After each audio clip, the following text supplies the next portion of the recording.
तो आज की कहानी है एक ऐसे शातिर आदमी की जिसका एक बहुत ही कमाल का प्लान उसी के गले पड़ गया। ये एक मजेदार कहानी है जो बताती है कि कभी-कभी ज्यादा होशियारी कितनी भारी पड़ सकती है। कहानी की शुरुआत होती है एक फैक्ट्री मालिक की एक बड़ी ही मजेदार बात से। वो कहता है, लोग जिंदा इंसानों पर यकीन करें ना करें, भूतों पर तो पक्का करते हैं।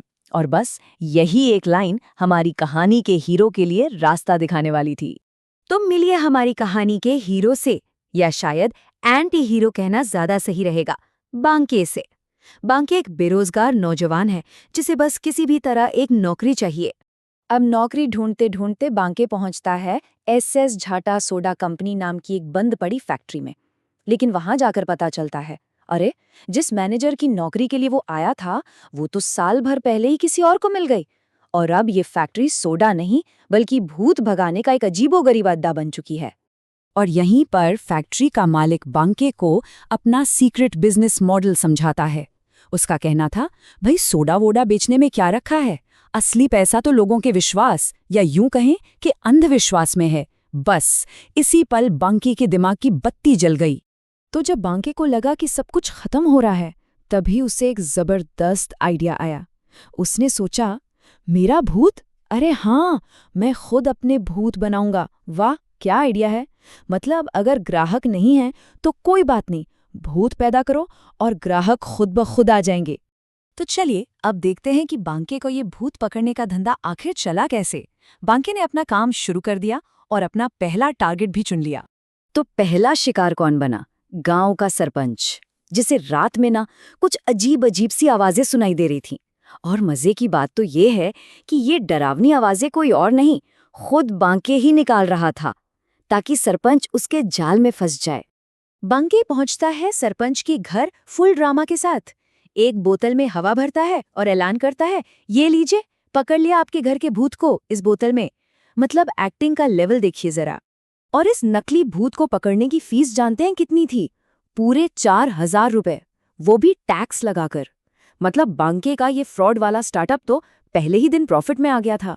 इसके बाद तो बांके का बिजनेस रॉकेट की तरह चल पड़ा। पहले मंगलू को यकीन दिलाया कि उस पर भूत है, फिर एक और भूत पकड़ा और देखते ही देखते वो इलाके का गो टू घोस्ट एक्सपर्ट बन गया। मामला इतना बढ़ गया कि सरपंच भी एक नई और भी बड़ी मुश्किल लेकर उसके पास वापस आ गया। लेकिन कहते हैं ना, हर धोखे की एक एक्सपायरी डेट होती है। अब कहानी में आता है एक ऐसा मोड़ जहां बांके का खेल उसके हाथ से निकलने लगता है।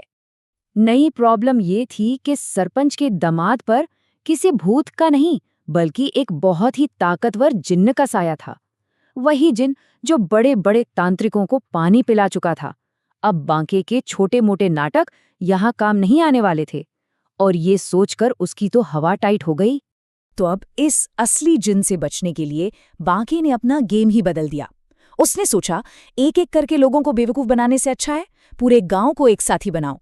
मतलब अब वो प्रॉब्लम सॉल्व नहीं करेगा बल्कि प्रॉब्लम आने से पहले ही प्रोटेक्शन बेचेगा। ये एक बहुत बहुत बड़ा रिस्क था। और उसने किया भी यही। गांव वालों के मन में डर भरकर उन्हें एक life time ghost away service बेच दी। प्लान सिंपल था, एक आखिरी बड़ा शो करो, सबके पैसे बटोरो और हमेशा के लिए गायब हो जाओ। और अब हम आ पहुंचे हैं कहानी के क्लाइमैक्स पर। वो रात जब बांके अपना सबसे बड़ा और आखिरी दाव खेलने वाला था। तो उसका ग्रैंड फिनाले का प्लान कुछ ऐसा था। पहला, सारे गांव वालों को एक जगह बुलाओ। दूसरा, एक पेड़ में चुपके से एक प्रोजेक्टर फिट कर दो। तीसरा, उस प्रोजेक्टर से भूतों की डरावनी इमेज दिखाओ ताकि माहौल बन जाए। और चौथा, एक जोरदार झाड़ फूंक का नाटक करो और पैसे लेकर निकल लो। सब कुछ प्लान के हिसाब से ही चल रहा था। प्रोजेक्टर ऑन हुआ, हवा में भूत या शक्लें दिखने लगी और लोग तो देखकर एकदम दंग रह गए। बांके ने भी अपने मंत्र पढ़ने शुरू कर दिए। और ठीक तभी कहानी में वो ट्विस्ट आया जिसकी किसी ने कल्पना भी नहीं की थी। प्रोजेक्टर से निकली वो तस्वीरें अचानक बोलने लगी। और क्या बोली? हम आ गए, चलो अब इसी को मारकर भूत बनाते हैं।